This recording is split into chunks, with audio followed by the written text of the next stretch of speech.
urologista, tá? Ele tem uma experiência muito grande, é o coordenador da urologia do serviço de Dr. Elcimar Coutinho, que infelizmente a Covid nos levou, tá? E em algum momento eu vou precisar também de ouvi-lo sobre essa figura ímpar na medicina brasileira. E eu ouso a dizer que se ele fosse de um país de primeiro mundo, provavelmente ele teria sido agraciado com o Nobel pela questão da hormonioterapia que ele fez. Não tenho nenhuma dúvida disso.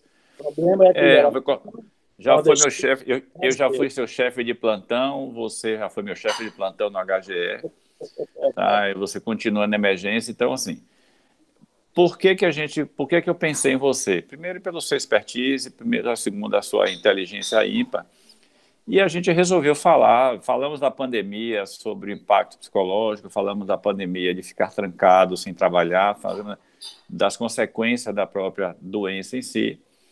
E eu tive o prazer e a honra de ouvir um Instagram que você participou e fiquei nada que eu já não soubesse da sua capacidade de disposição, mas também no seu jeito de colocar uma coisa séria, sem muito desvio, sem muito lá, mas colocando o que é o dia a dia que você trabalha no consultório. Tá? Então, assim, eu queria perguntar, primeiro você se apresentar, falar com as pessoas e a gente vai começando devagarzinho com as perguntas. Pronto, eu tenho essa forma de ser direto, né? Straight to the point, né? E usando um jargão que nós usamos muito em pesquisa, que é a chamada navalha de Ockham. Que é o seguinte: vamos deixar de delongas, vamos direto ao ponto com a explicação mais simples. E, infelizmente, a medicina usa muitos termos técnicos, né? Muitos termos difíceis, até para nós médicos mesmo, quando nós temos que recorrer a um dicionário. E o leigo, quando ele ouve isso, ele fica meio perdido. E se perde desse ponto o maior objetivo, que é justamente passar a informação. Nós estamos vivendo a era da informação. E, na verdade, nós estamos vivendo a era da desinformação. Porque agora, com o Google e com todos esses outros mecanismos, todo mundo virou doutor. Todo mundo está dizendo a sua conduta, o que faria, o que não faria. E, na verdade, qualquer que seja a conduta, o que vai valer mesmo é a conduta do médico de trincheira. Quem é esse indivíduo? É o indivíduo que vai ficar na sua frente. Quando você tiver uma tosse, quando você tiver uma falta de ar, quando você bater seu carro, quando você sentir uma dor precordial, é esse médico que está na sua frente, é ele que vai decidir o que fazer com você. É claro que ele tem na cabeça os protocolos, os consensos, e tudo que está no livro, mas o que ele vai fazer é o que ele melhor sabe fazer. Né? Seriam esses médicos a serem ouvidos. Né? O que é que nós fazemos? Porque, inclusive, praticamente sempre nós temos que improvisar, porque nós não temos tudo bonitinho, tudo arrumadinho, né? Como na série do House e como nos filmes da Uhum. né? Você pega um hospital de emergência, está tudo bonitinho, tudo arrumadinho, tudo no lugar, as enfermeiras todas prontas. Isso pode existir, eu creio que nem lá existe isso. Então, a improvisação, o momento, é muito complicado de você definir. E nunca é demais, eu estou falando para médicos também, termos na nossa mente que nós respondemos em 4 instâncias por tudo aquilo que nós fazemos. Respondemos no conselho de ética da instituição que você trabalha, respondemos no conselho de classe, porque todos nós somos ligados ao Conselho Federal de Medicina, respondemos na justiça comum, se houver algum dano a reparar, dano físico, dano moral, etc. E respondemos na justiça criminal, se houve crime que nós cometemos. Então, a nossa fala, a nossa atitude é diferente de um blogueiro ou de alguém que entra num site e começa a falar e a dizer, faça isso, faça aquilo. Talvez estelionato, talvez alguma coisa fraudulenta, mas é uma coisa que acabou. Mas no nosso caso, não. Nós temos que falar aquilo que realmente nós temos consciência. E, infelizmente, a nossa instrumentação é a pesquisa. Só que a pesquisa é falha. Né? A pesquisa não é Pesquisa tem uma verdade que está linkada àquela população específica, né? A maioria das pesquisas que nós estudamos são pesquisas em anglo-saxões, são pesquisas em habitantes da Europa. Né? Então, se queremos testar alguma coisa muito feia, muito séria, aí que nós usamos as populações do terceiro mundo. Então, não podemos fazer para essas pessoas, porque cada um tem a sua genética, a sua reação. Eu fico feliz com essa história que nós estamos falando agora, porque cada vez mais nós estamos vendo que a medicina precisa ser personalizada. Né? Cada paciente tem uma reação, cada paciente tem uma reação. E isso vai se tornar mais difícil para nós, mas ao mesmo tempo mais seguro. Né? Vamos parar de prescrever 500 miligramas de 12 em 12 horas para todo mundo. Porque ele tem 70 quilos é outra coisa, 100 quilos é outra coisa. Se ele é do sexo masculino ou do sexo feminino, ele trabalha e fazer isso de uma maneira mais exata. E não simplesmente ouvir o que os laboratórios farmacêuticos dizem. Então,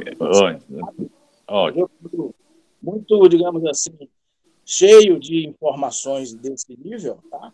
Eu sou cirurgião e urologista de profissão. A minha convivência com o professor Silmar Coutinho talvez tenha sido a coisa mais maravilhosa que me aconteceu na vida, porque ele me ensinou exatamente essas coisas. Né? Como ler um artigo científico, como interpretar isso, como colocar isso na prática, como valorizar o nível E de evidência. Infelizmente, né? É o nível mais inferior, mas é o nível que funciona, é o nível da prática. Né? É aquilo que você realmente faz. Né? Porque às vezes o livro diz, olha, faça isso, ou o artigo recente saiu há 15 dias, faça aquilo. Você faz, não dá certo. Né? Eu chamo de a melhor verdade. A melhor verdade é você estar na sua frente. É o seu paciente. Ele vai dizer, olha, doutor, o remédio só me passou, não funcionou, não. Não senti nada. Ou senti coisas ruins, ou vice-versa. Então, estamos aqui para tentar discutir. Nossa discussão seria sobre a questão sexual na pandemia. Isso, vamos para isso. O caminho é esse, né? Eu já pedi apenas para você se apresentar, você falou as coisas que me interessavam em relação ao professor Elcimar Coutinho, mas vamos entrar no que foi, vamos dizer, foi o que nos chamaram para conversar. Né?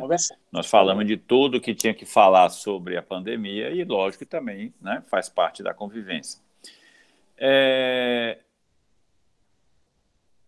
A primeira pergunta que eu queria falar com você, assim, a quarentena, ou não vou falar quarentena, que a quarentena se relaciona diretamente a quem está doente. E automaticamente, a gente está falando de isolamento social, que foi o termo que se usou. Isolamento social. Então, assim, na sua ótica, houve alguma influência na questão da vida sexual do brasileiro, em especial da Bahia, na relacionamento em relação ao isolamento que aconteceu, que vem acontecendo durante essa pandemia? Como é que você vê isso? Você que conhece, que está na ponta e que tem essa experiência. Isso é importante a gente saber.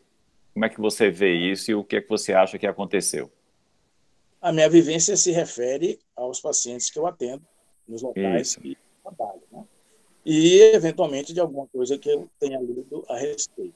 Bom, nós já estávamos vivendo uma situação, e foi até bom que isso aparecesse para deixar as claras, né? Eu chamo de incompetência sexual masculina.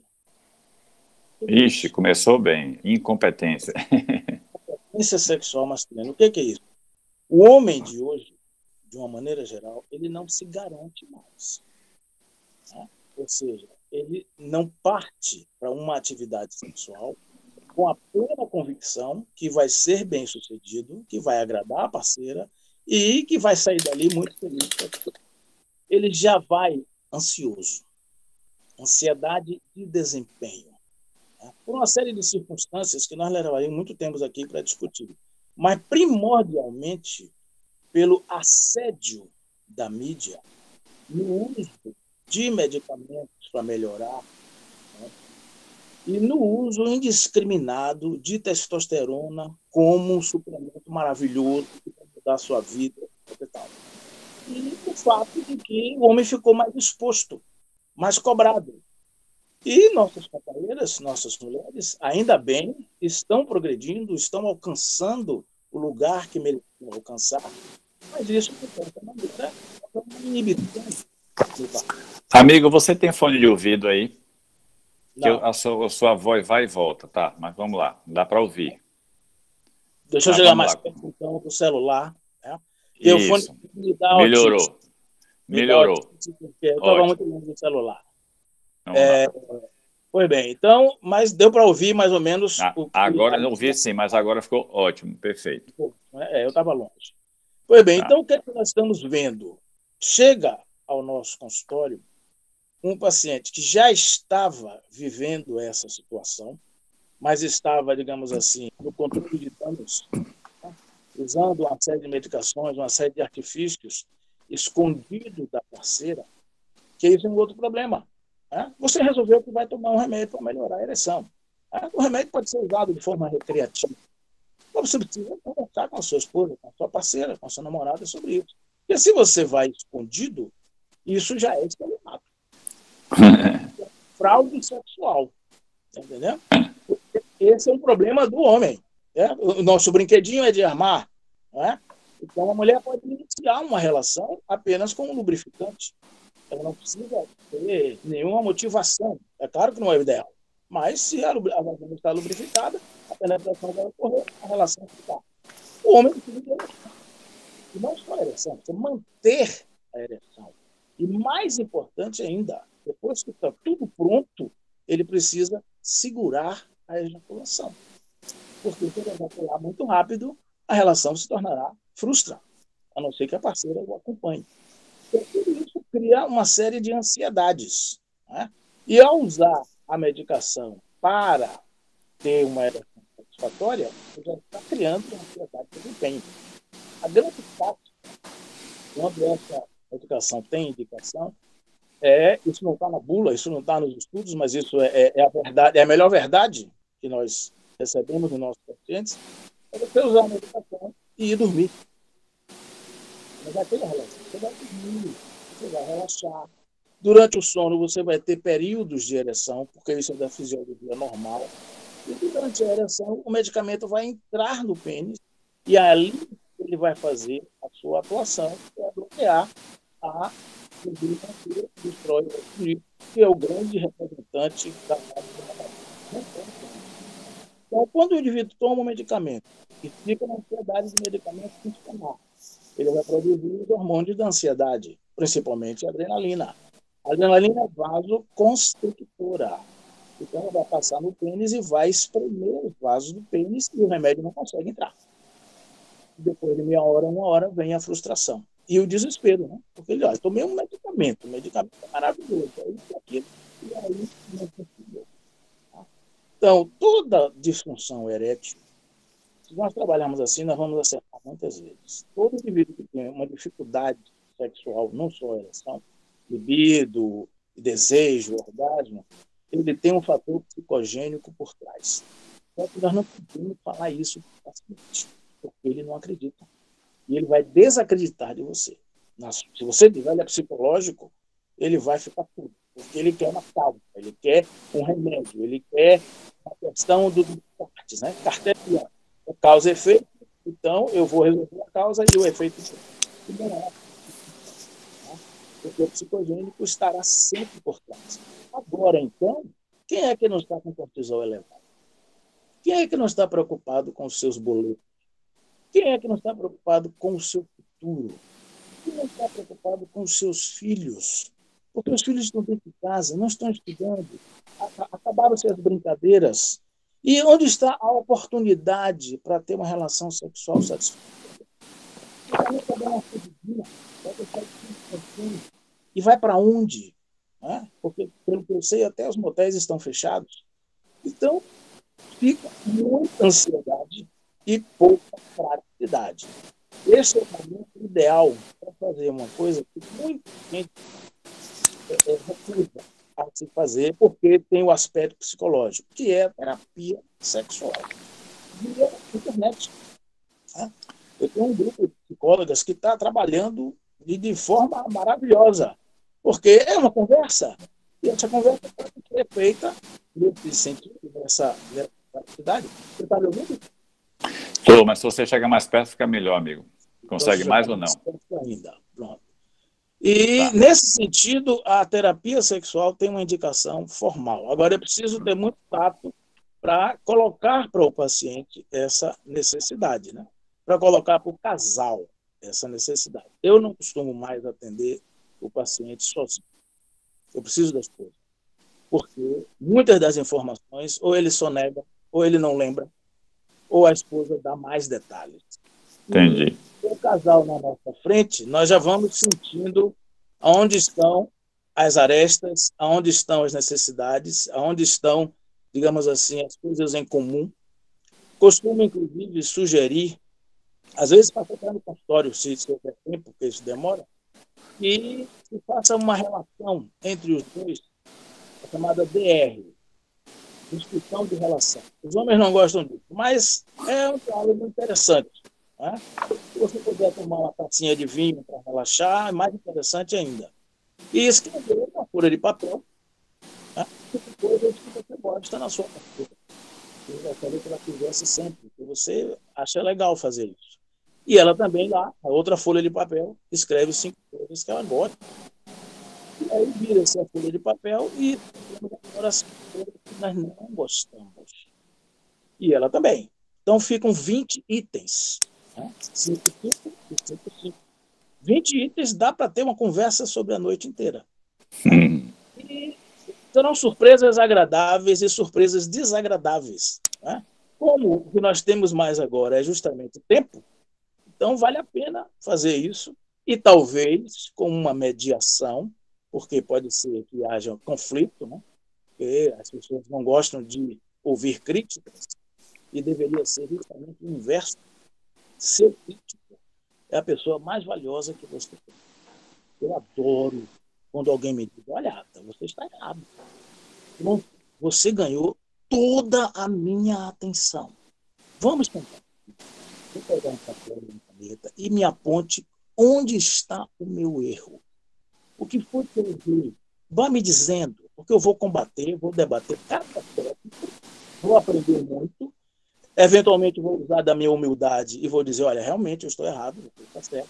Ou então, do contrário. Porque o indivíduo é um indivíduo precioso. Quando o indivíduo chega na sua frente, você é mau, você é isso, você é aquilo, olha, muita coisa é falsa, muita coisa é mentira, ele não está querendo dizer aquilo mesmo, é mais para ser educado, e você não acrescenta nada, pelo contrário, você fica até inflado, né? Então, eu adoro meus críticos, certo? Quero que eles me digam aí, é uma oportunidade agora, se vocês acharem que eu estou errado, manda para mim, olha, está errado, porque tem que ter quais são os argumentos, e isso faz você crescer muito, e crescer muito diante da outra pessoa. Porque, infelizmente, nós não podemos ficar só nos relacionando com pessoas que nós gostamos. Não dá. Né? Você vai ter que engolir um tapo. Tem pessoas que, infelizmente, não coadunam com as suas ideias, mas precisam estar juntos, porque estão no mesmo barco. E aí é a hora do diálogo, é a hora da conversa, é a hora da PR. E isso ajuda muito a questão sexual também, porque é uma maneira de ir liberando as ansiedades. Eu falo demais, viu, Robson? Eu sei, não se preocupe não que eu te conheço e você disse. Então, assim, deixa eu lhe fazer eu vou fazer uma observação aqui, que foi uma pesquisa que nós fizemos. A SBU, a Sociedade Brasileira de Urologia, fez uma pesquisa online com 766 urologistas, falando exatamente sobre a questão da relação sexual do casal, enfim, ou fora do casal, o namorado, o casamento, o que seja, em que houve uma redução de 35% na relação da atividade sexual nos meses entre março e maio, que talvez tenha sido aquele período mais de incertezas que a gente passou em todos os sentidos, né? E houve um grupo que disse que aumentou em 13%, e os outros 52% colocaram como estável, ou seja, não houve uma mudança. Como é que você vê essa redução aí, aproximadamente 35%, um terço da amostra, as pessoas diziam que houve uma redução. E chama a atenção o período, qual é a associação que você faz entre o período, tá, e especificamente quais seriam os motivos que fizeram com que houvesse essa redução na atividade sexual no ambiente, no ambiente de um casal, seja através de namorado, assim, pode ter sido motivo a distância, que não pudessem ficar juntos, ou naqueles que convivem juntos, que eu acho que talvez seja o mais importante, assim, o que seriam os possíveis motivos na sua ótica, né, na sua experiência, que você possa ter ouvido? Eu li essa pesquisa e, inclusive, fiquei até surpreso, porque, para mim, o percentual deveria ser muito maior. Eu não levei muita fé na pesquisa por uma questão simples. O casal estável, ele tem altos e baixos. Você não está sempre 100% na questão sexual com sua parceira. E quando ocorre uma situação aguda como essa, é claro que isso vai impactar muito. Então, 30% para mim foi até pouco. Eu achava esse o inverso. 70% tiveram uma impactação negativa na atividade sexual. Então, essa pesquisa está até de forma, digamos assim, suave, né? Já está até favorável. E eu, particularmente, na minha visão, digamos assim, dos meus pacientes, isso não está muito correto. Acho que houve porque quando você faz uma pesquisa desse tipo, você precisa acreditar que a pessoa está falando a verdade. Uhum, exatamente. Tem isso, tá? E quando você conversa com um homem sobre sexo, ele vai mentir. Vai inventar, tá? Ele vai exacerbar a conduta, você tem que dar um desconto disso aí. Eu acho que foi nesse fator. Porque o que nós vemos, é claro que quando o paciente procura o urologista, ele já está com uma queixa. Mas os amigos, nas conversas informais, nós vemos que a coisa está mais difícil, porque as circunstâncias estão desfavoráveis, as oportunidades. Para quem tem filhos, você precisa driblar os filhos, os meninos, entendeu? Porque eles estão carentes, eles querem convívio. Na hora que papai e mamãe se afastam, eles vão querer saber por quê. Tá? Uhum. Então, isso termina diminuindo as oportunidades. Não pode sair, porque estamos em isolamento. Então, tudo isso afeta, creio eu, negativamente. Mas é um outro ponto, porque você não pode mais reclamar que não tem tempo para conversar. Porque tempo agora é o que não lhe falta. Né? E podemos usar de outros artifícios. Certo? Então, assistir um filme que tenha cenas picantes, cenas envolventes, isso pode despertar, né, algum tipo de desejo. Então, vale a pena. Mas é uma pesquisa que, para mim, está meio fraca, porque ela está muito favorável. Viu? Na minha visão, eu diria que 70% dos casais, 2/3, estão com a vida sexual comprometida em maior ou menor intensidade, função das circunstâncias atuais que estão vivendo. Ainda dentro desse contexto,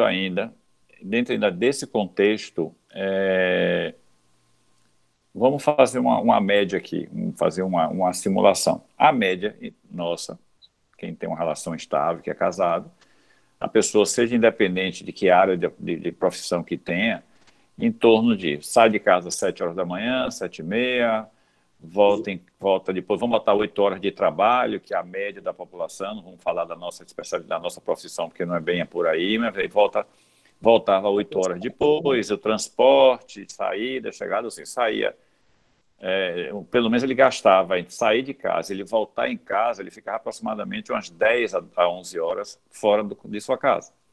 Exatamente. Tá? E como você falou, nesses momentos, e principalmente nessa fase aguda, que realmente o isolamento, o lockdown foi muito intenso, né? Em alguns estados, algumas capitais chegaram a 68% de pessoas que estavam saindo, sem sair, tudo, né? E automaticamente essa diferença de tempo, ou seja, você convive com a pessoa na primeira 1 hora quando você acorda, volta de noite, naquelas duas horinhas para ter saído ao sono, e de repente a pessoa está o tempo todo cruzando dentro de um apartamento, dentro de uma casa, em torno de 12 horas acordado. Né? Você acha que isso tem algum fator positivo ou negativo voltado na convivência automaticamente no prazer que é o sexo, vamos chamar assim? Olha, isso vai exacerbar os dois lados. Né? Porque, como você vai ter mais contatos com seu companheiro, sua companheira, os pontos positivos que ele tem vão ficar mais nítidos, mas os pontos negativos também. Tá? Uhum. Então, é uma excelente oportunidade do diálogo e de começar a falar. Digo, olha, eu não gosto quando você faz isso. Vamos ver se você consegue mudar, vamos ver se nós fazemos um pouco diferente, porque ela não presenciava, né? Nem ele presenciava também. Né? Mas é claro que isso também vai criar arestas, né? E provavelmente vai precisar de mediação, ou seja, de alguém que interfira e, digamos assim, conduza a conversa para um momento mais propício. É difícil, viu, Robson, avaliar isso, porque cada um tem uma realidade, né? Cada um tem uma vivência. Tem um outro detalhe mais importante, que são as pessoas que moram sozinhas e Uhum. que tinham contato com várias pessoas, depois voltavam para casa, né, sozinho ou acompanhado. E depois a vida se desenrolava. E agora, infelizmente, não. A camarada fica lá dentro de casa esse tempo todo. Com a mulher, e é claro que os pensamentos voam. Né? Já esgotamos, são 6 meses já, né? Isso. Uhum. Já esgotamos tudo que nós poderíamos fazer em casa. Arruma livros. Eu mesmo já arrumei essa estante aí umas 3 ou 4 vezes. Né? E é bom que cada vez eu descubro livros que eu já li há tanto tempo e tal. Mas chega um momento que digo, olha, eu vou fazer o quê agora? Não tem mais nada para fazer. Entendeu? A salvação é isso aí, essa conversa nossa. Né? Imagina se nós não tivéssemos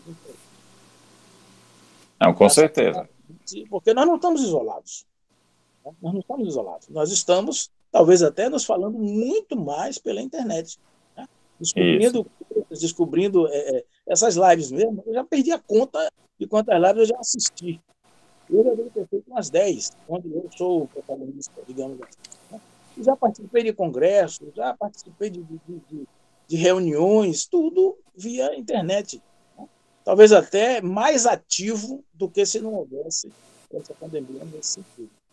E É. a questão sexual é uma questão muito delicada, até na questão hormonal. Né? Embora não seja tanto esse valor que as pessoas querem dar, que a mídia quer dar, mas nós temos um estudo, inclusive feito lá no CEPAR com os colegas do Metodologia, e isso é publicado há muito tempo, de que esse percentual de testosterona, o hormônio que eu preciso falar, que é uma vivência diária, precisa também ser medido na mulher. Então, em termos práticos, a mulher deve ter 10% do valor da testosterona do homem, que, em termos práticos, deve ser em torno de 600 nanogramas por decilitro, não importando a idade. Isso é uma mediana. Então, quando o homem tem 600, a mulher deve ter 60. Porque isso cria uma harmonia do casal. A testosterona trabalha muito na questão do não só na questão sexual. Quando a questão sexual está ruim, é porque a testosterona já foi embora há muito tempo. Né? Ou então a parte psicogênica está muito forte. Então, e nós temos, infelizmente, essa situação em que as mulheres, depois de um período, elas param de produzir esses hormônios. Elas estão perto da menopausa e tudo mais. E isso afeta sobremaneira o ambiente familiar. Não é só a questão sexual. O professor Chamar batia muito nisso, mas isso ainda não está arraigado na questão médica, que é necessário nós intervirmos nessa situação, caso a caso, para melhorar a questão da harmonia hormonal. E a outra coisa é a questão da tireoide também. Embora eu não seja endocrinologista, mas o endocrinologista sabe muito bem. Ele sabe que tem alguma disfunção tireoidiana com o passar do tempo, e isso impacta também na questão do humor, na questão da garra, da vontade de fazer coisas, principalmente no homem. O homem tem a testosterona também, como você pode dizer. É possível viver com testosterona. Né? Pacientes que são ectomizados, que nós precisamos retirar os testículos, embora isso seja muito raro hoje em dia, eles ficam sem a fábrica de produção de testosterona. A glândula adrenal produz um pouquinho, mas esse pouquinho é para ela mesma, ela não produz para exportação. Tá?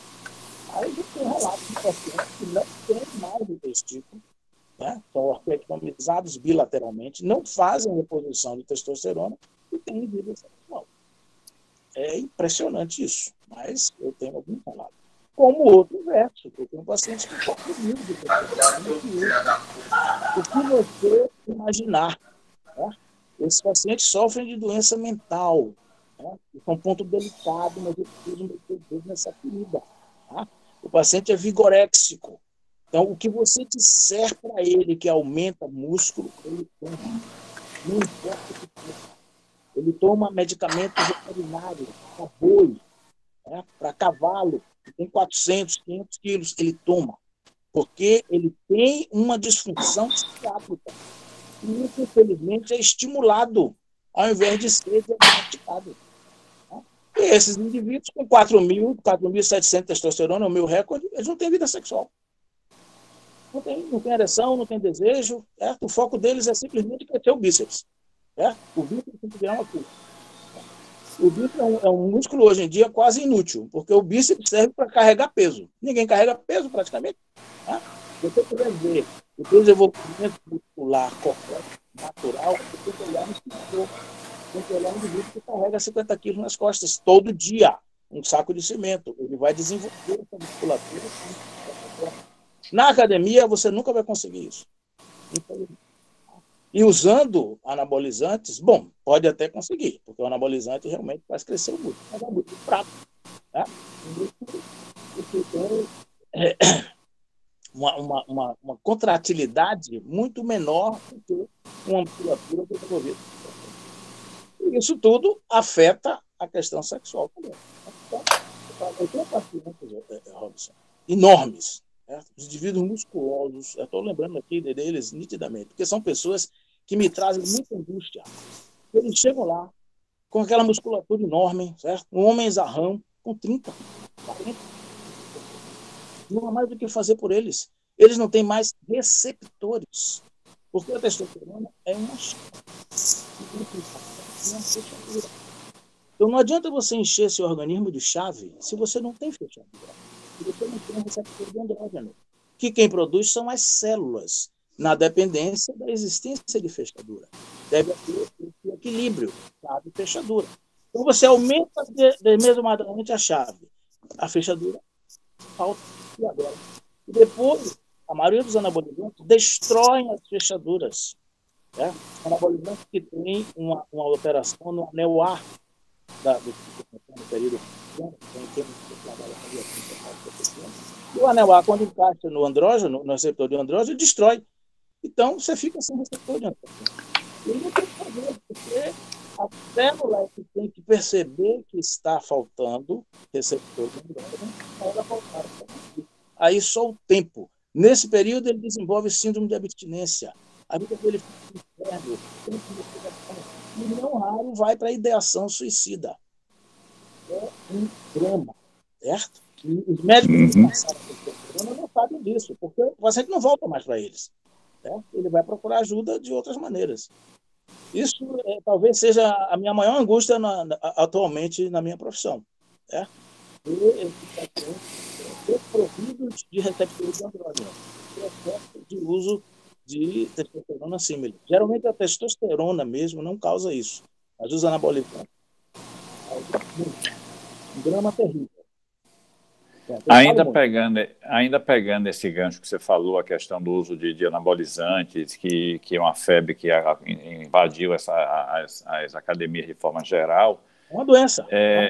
Exatamente isso. Então, assim, voltando ainda dentro dessa discussão da questão do apetite sexual, da questão do parceiro, da parceira, do que fazer, do que se motivar, existem algumas coisas em termos de alimentos, vamos falar assim, que isso possa ter algum tipo de ajuda, sem necessariamente você ter que chegar na farmácia e comprar um comprimido ou tomar uma injeção, alguns alimentos que pudessem fazer essa...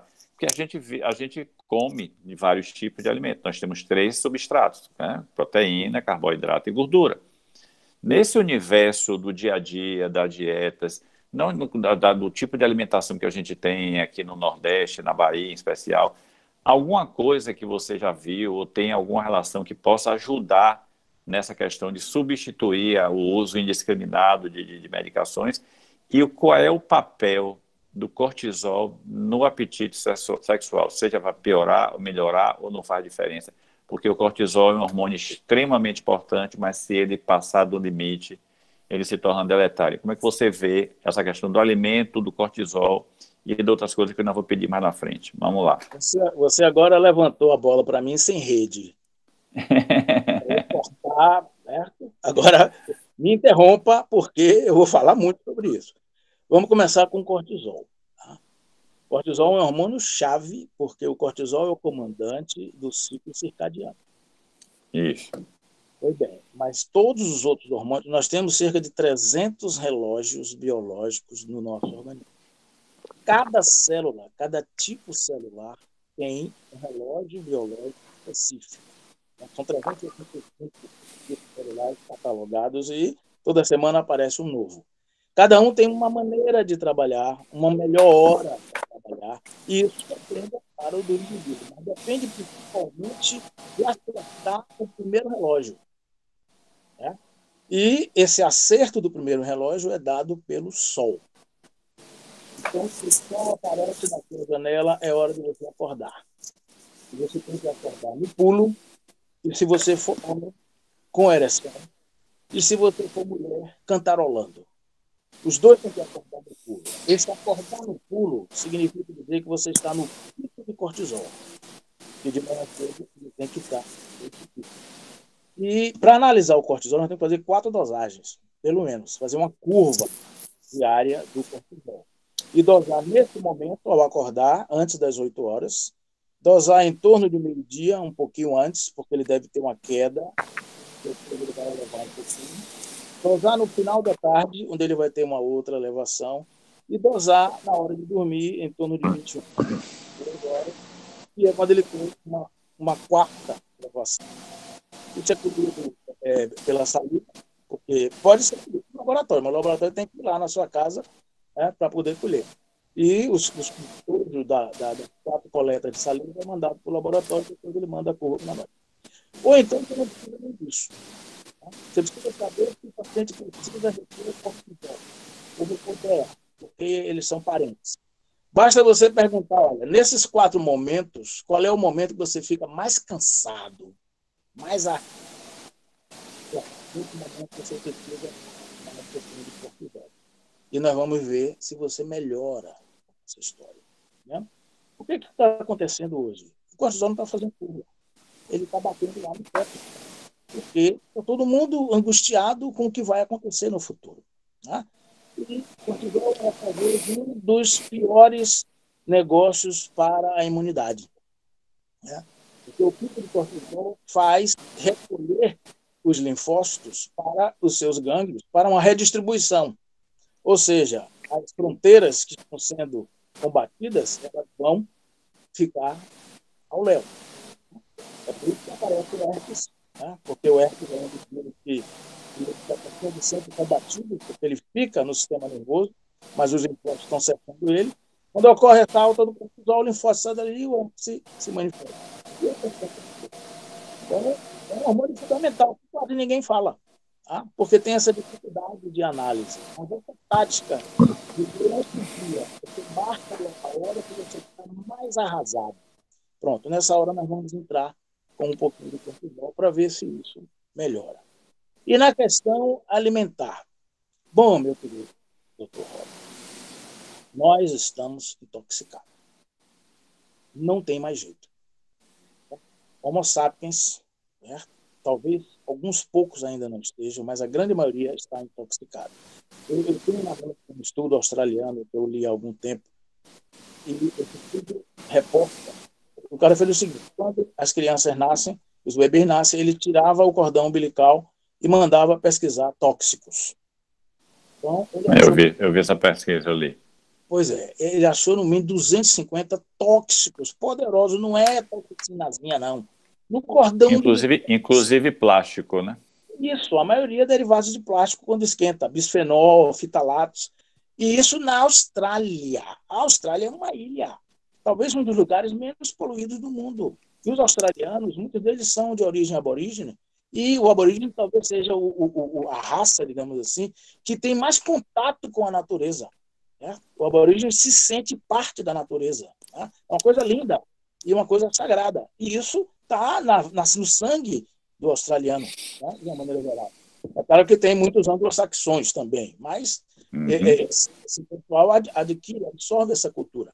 Então, se nós temos um país, em tese, um dos menos poluídos do mundo, os recém-nascidos já estão nascendo com mais de 200. Tem uma pesquisa que coloca 700 substâncias. De onde está vindo isso? Está vindo da mamãe. Tá? E a mamãe pega de onde? Pega do que ela come, do que ela respira. Exatamente.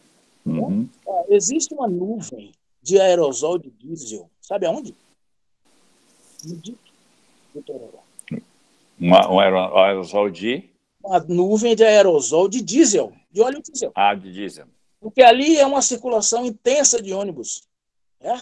E entrada e saída da estação da Lapa. Pois é, como é um vale, ele está cercado por montanhas, então aquele aerosol, aquela nuvem fica ali. Então quem está caminhando no DIC está respirando aerosol de diesel. Tá? O que é isso? Isso é cancerígeno para o pulmão, dentre outras cositas más. Tá? Existe, inclusive, um teste, certo? Detox Me. Detox Me. Custa $400, mas é um teste muito interessante. Né? Você escreve para eles, eles mandam um kit e você manda uma amostra da sua urina e ele detecta quais são as substâncias tóxicas que você está eliminando na urina. E ele sugere várias sugestões e a maioria delas é a questão alimentar. Certo? Então, na hora que você entender que quando você entra no supermercado, você vai lá comprar veneno, né? Você quer saber? Baixe no seu aplicativo, no seu celular, um aplicativo chamado Desrotulando. Eu conheço. Tá? Esse aplicativo é de graça, tá? Tem a pago, que é mais abrangente, mas esse de graça já dá para você ver. Você quer comprar um pacote de biscoitos, então você ilumina o código de barras como aplicativo e ele diz o que é que tem ali. Isso é o mais impressionante. Nós estamos na sede da ABM, nós precisamos ter essa noção. Alguém tem que tomar uma providência nisso. Onde estão as nutricionistas? Onde estão as entidades de classe? Tá? Nós estamos envenenando nossas crianças. Passe com esse aplicativo no setor de comida infantil. E vai iluminando para você ver o que é que tem ali. Não tem veneno, gente. Se der bobeira, o cara sai e não come, né? Entendendo? Você vai sair com seu carrinho vazio. Porque não tem o que comprar ali. Está entendendo? E isso é permitido ou é omisso por lei. Tá entendendo? Uma outra situação, não é com alimento, mas é uma substância ubíqua. Chama-se lauril etoxisulfato de sódio. É porque ninguém lê rótulo. Tá? Eu comecei a fazer uma pesquisa dessa, minha filha e meus funcionários me achavam que era louco. Tudo que eles compravam, que eles comiam, agora eu quero o rótulo. Eu quero o rótulo. E comecei a fotografar os rótulos e ir lendo o que está escrito ali. E porque depois que você tem um smartphone, você vai no vídeo e você vai ver aquela. Começou a dar medo. Tá? Porque o lauril etoxisulfato de sódio, o que é isso? Isso é uma substância cancerígena. O lauril sulfato de sódio, não, ele só é irritante. Inclusive, a empresa só coloca esse nome, lauril sulfato de sódio, mas não é esse que está lá, é o lauril etóxico. E o lauril etóxico precisa colocar um grupo etóxico. Se você colocar essa colocação etóxica, produz uma substância chamada 1,4-dioxano, que é cancerígena. Você pode acessar isso. Basta você entrar no site chamado IARC, né? International of Reverse Cancer. E vê lá, tem 4 itens, né? Item 1, item 2, item 3, item 4, e tem lá a substância que é comprovadamente cancerígena, item 1. No item 2 é dividido em 2, o 2A, provavelmente cancerígena, possivelmente cancerígena, o item 3 não se sabe ao certo, e o item 4 é segura. Né? No item 1, por uma questão alfabética, está lá, a primeira substância que você vai ver chama-se acetaldeído. Mas não está escrito só acetaldeído. Então, no site, para você ver, está escrito assim, Eu conheço, porque eu trabalho com terapia nutricional, então eu conheço, mas principalmente relacionado ao câncer, prevenção e risco de doença. E Eu está lá conheço esse material todo. associado à ingestão de bebida alcoólica. Ou seja, meu amigo, quando você toma bebida alcoólica, seja qual for, você está tomando etanol, você não está tomando acetaldeído, a não ser que ela tenha fermentado lá. E dentro do seu fígado, o etanol vai se transformar em acetaldeído. Mas o fígado Isso. rapidamente vai transformar ele em ácido acético. Né? São duas enzimas para metabolizar o álcool. Mas isso demora. São reações demoradas. Demora 1 hora para você metabolizar uma lata de cerveja. Então, em 1 hora você toma 10 latas.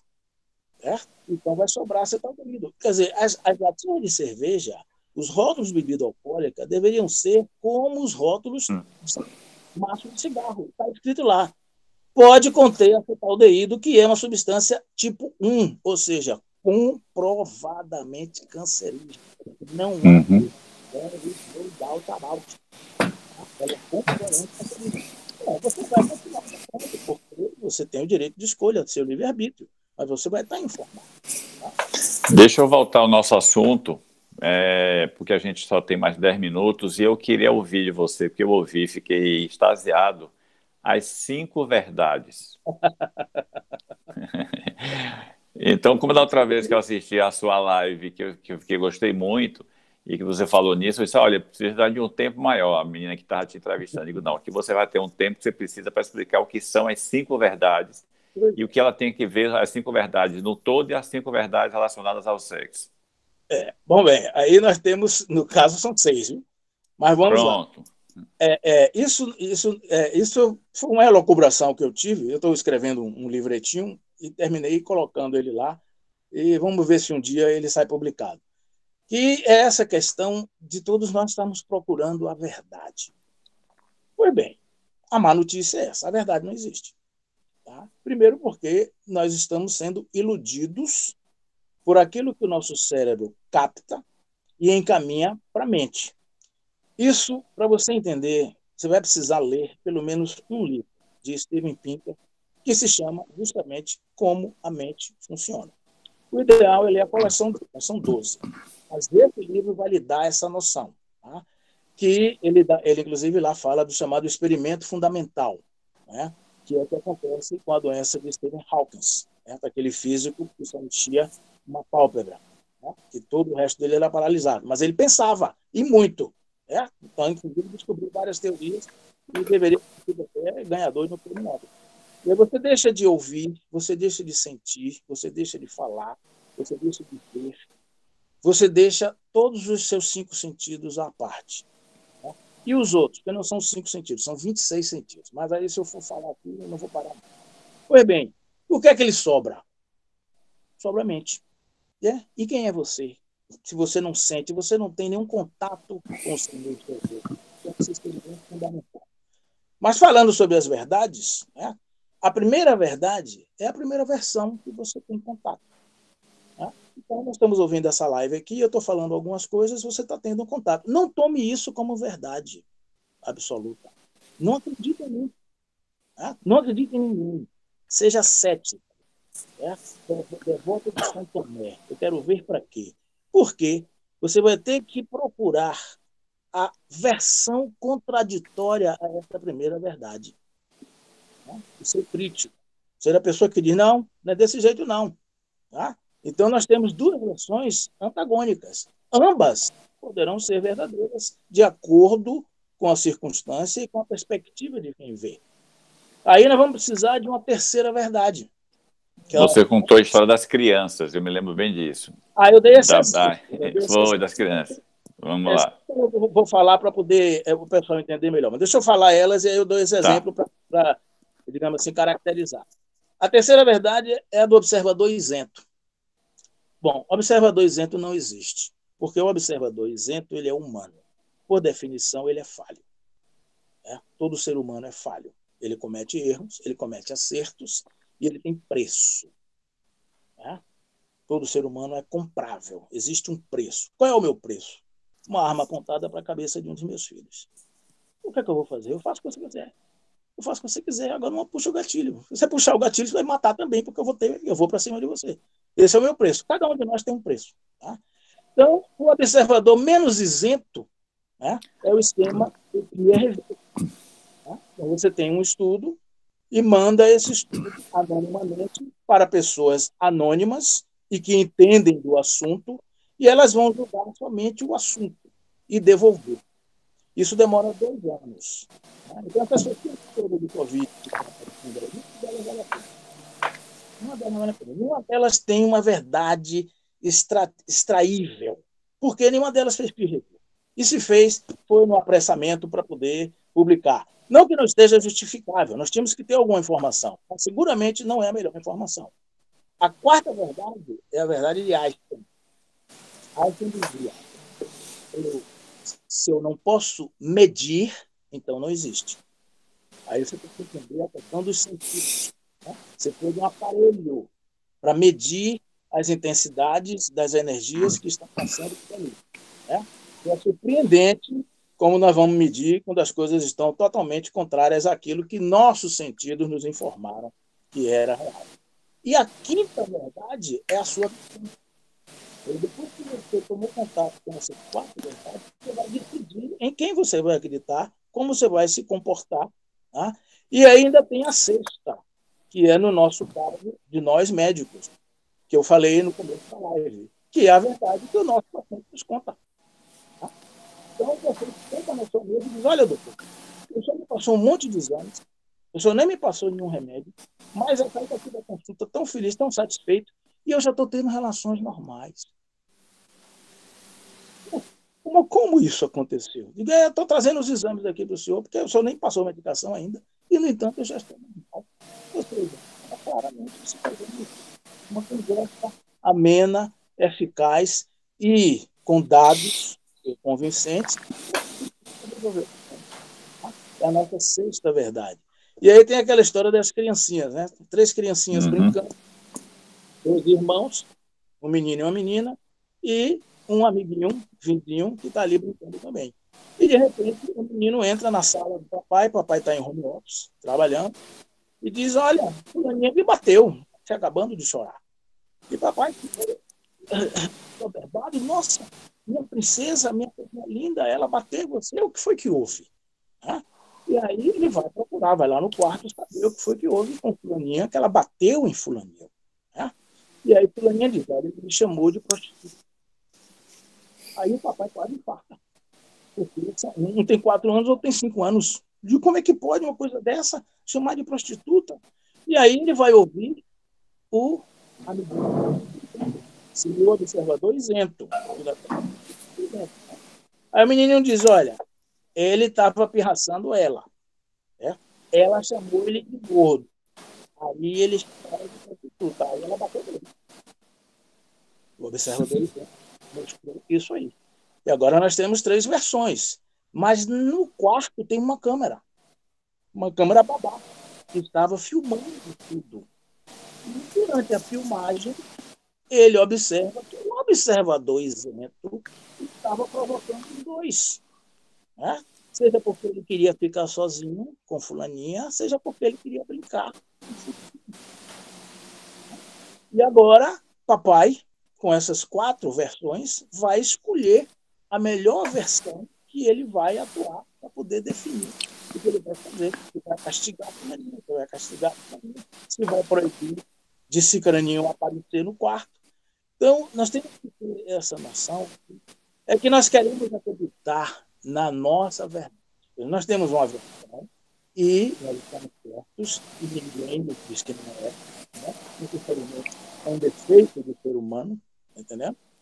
Eu assisti a uma palestra de um psiquiatra chamado Dr. Gaiás, muitos anos atrás. Eu estava no plantão do HGE e de manhã cedo, como os outros programas eram muito chatos, nós botávamos nesse programa, era um programa de notícias, e o doutor Gaiaça, que era um psiquiatra, fazia consultas ao vivo e a cores. Antes dele, o doutor Elcimar também fazia um programa. Eu assistia por causa do doutor Elcimar, mas depois viu o doutor Gaiaça. E ele dizia lá, ele tem um livro sobre isso, dizia, olha, a culpa é das nossas vidas. Porque não nos criam. Nós deveríamos ser céticos, não acreditar nas pessoas. Não que elas estejam mentindo, mas nós precisamos ter a nossa convicção, né? Procurar o documento-fonte. Isso é básico em pesquisa científica. Documento-fonte. Quem falou isso pela primeira vez? Aonde está escrito isso? Quais são os argumentos? O que há a favor? O que há contra? E agora que eu tenho esse documento, na verdade, o que é que o crítico desse documento fala? O contraditório? Ninguém quer ouvir que você está errado. Não, não, é desse jeito. É isso, ainda mais nós médicos, porque todo ser humano é vaidoso, e o médico é exacerbadamente vaidoso. Absolutamente vaidoso. Com razão. Não e se ele for professor, ele é mais vaidoso ainda. Das galáxias, está entendendo? Porque todo mundo pensando ele, muitas vezes com medo, certo? Não tanto por mérito, né? E nós precisamos baixar mais essa bola, porque agora nosso paciente entra com um bloco de HTLM, que ele nem imprime em PDF, para que a gente leia. Olha, doutor, esse remédio aqui é um problema da próstata. Eu digo, meu amigo, esse remédio é extraído da semente da abóbora. Né? A semente da abóbora tem uma substância chamada cucurbitacinas. Cucurbitacinas. São 21 substâncias. Todas são tóxicas. Todas são venenosas. Então, tem substâncias interessantes na abóbora, principalmente na carne da abóbora. Mas não é simplesmente assim, é porque está lá que o cara botou e melhorou, só ele vende, entendendo? E uma outra coisa terrível que você vê, essas fotos de antes e depois, precisamos tomar uma providência. A pessoa diz, olha, você perde 2 quilos em 2 dias. Amigo, você perde 2 quilos em 2 horas. Vá correr meio-dia. Se pese e vá correr meio-dia debaixo do sol. Quando você voltar, você vai estar com 2 quilos a menos. Você perdeu água. O cara está passando lá um monte de substâncias, cobrando uma fortuna para poder você perder 2 quilos em 2 dias. E isso é uma providência. Onde são os estudos? Cadê o documento-fonte que mostra isso? Qual é a composição dessas substâncias? Ninguém fala. Entendeu? E nós estamos sendo enganados aí e ficou o modus operandi. Todo mundo faz isso. Tá? O médico não pode fazer. Tá? Porque se ele fizer, ele responde em 4 instâncias. Isso. Um detalhezinho antes de terminar, não fica muito tempo sentado. No máximo 2 horas. Tá? Procure uma cadeira ergonômica. Tá? Suas pernas têm que ficar num ângulo favorável. E depois de 2 horas, você tem que levantar, fazer xixi, beber água e fazer alongamentos. Tá? Vá, procure um personal. Veja na internet como fazer os alongamentos. O ideal é que você faça alongamento com alguém. Quem? Seu parceiro, sua parceira. Ela alonga você alonga ela. Quer começar uma atividade sexual legal? Começa alongando. Depois massageia. Massageia depois. Vai massageando. Ou então faça cócegas. Cócegas produz serotonina, produz oxitocina, cria um ambiente favorável para uma atividade sexual. Né? Massagem cócegas. Né? Orientação do urologista. Antes de tomar testosterona e tomar essas medicações, que tem o seu valor, Nós nem falamos de testosterona, mas tem o seu valor. Mas é sempre segunda opção, talvez terceira opção. Tá? Ok, meu amigo, nós chegamos ao nosso dentro do tempo, quando as coisas são boas, passam que a gente não percebe. Eu queria que você, em breves palavras, fizesse suas considerações finais e agradecer a você. Pois é, querido, muito obrigado, uma grande honra mesmo. Estamos sentindo aqui o próprio de ser convidado por uma pessoa tão ilustre como você. A gente acompanha a sua luta, certo, na ABM, nessa associação tão maravilhosa, que ainda precisa ser mais ativa. Nós vamos ver essas questões, certo? E meter esses dedos nessas feridas, porque no final das contas vai estourar nas nossas mãos. Tá? Resistência à insulina, obesidade é a maior causa de câncer. Com certeza. Entendeu? Você sabe que eu trabalho nessa área e eu convivo com isso de forma clara, né? Exatamente. Quer dizer, o magrinho também tem câncer, mas o câncer no obeso, além de ser mais comum, é mais agressivo. Né? Porque o obeso é o inflamado crônico, né? Exato. Certo? E tem aí, eu não gosto nem de falar disso, porque os críticos começam a meter pelo nariz. Mas tem aí uma medicina que é a mesma medicina que nós praticamos, só que o nível baixou. Nós praticamos os sistemas, depois fomos para os órgãos. depois fomos para células, e agora estamos em moléculas. Medicina molecular funcional. Né? Então, primeiro vamos ver suas moléculas, porque as moléculas alteradas vão alterar a célula. A célula alterada vai alterar o tecido. E o tecido alterado vai alterar o sistema, aparece a doença. Uhum. O problema é que se você fizer essa medicina, você vai prescrever menos medicamentos. A turma que produz medicamentos não vai gostar muito. Amigo, muito obrigado. Né? É um imenso prazer vê-lo, mesmo que seja de forma virtual. Né? Eu tive a alegria, a honra de conviver com você anos no pronto-socorro e era uma turma de plantão na quinta-feira, não era um plantão, não era equipe de plantão, era uma família de plantão. Isso, E eu não sei se você lembra, vários de nós, você foi chefe, eu fui chefe, e eu me lembro claramente que a gente conseguia a proeza, você vai se lembrar de algumas coisas desse tipo, sem citar nomes, que a gente escolhia quem deveria fazer parte da equipe. Não era qualquer médico que chegasse lá e não, a direção dizia, olha, a gente faz doutor fulano das quantas. Chamava todo mundo, não. A gente conhece, gente boa, mas na equipe não vai entrar porque ele vai distorcer, vai criar desequilíbrio. Então a gente conseguiu fazer isso, é uma saudade imensa, mas todo um dia se passa. E fico feliz de estar aqui com você e em breve a gente conseguir nos vermos pessoalmente e de preferência vendo o nosso Bahia jogar, né? Porque daqui a pouco acontece isso também. Não fale Bahia não, que aí a ansiedade aumenta, não tem ereção certa. Pois é, que fé certo, com certeza. Uma boa noite para quem está nos ouvindo, assistindo. Obrigado, Ato, obrigado, um enorme prazer. E vamos em frente, se Deus quiser, vamos passar incólume dessa doença e vai nos mostrar algumas coisas na frente, como já estão mostrando. Uma boa noite e muito obrigado.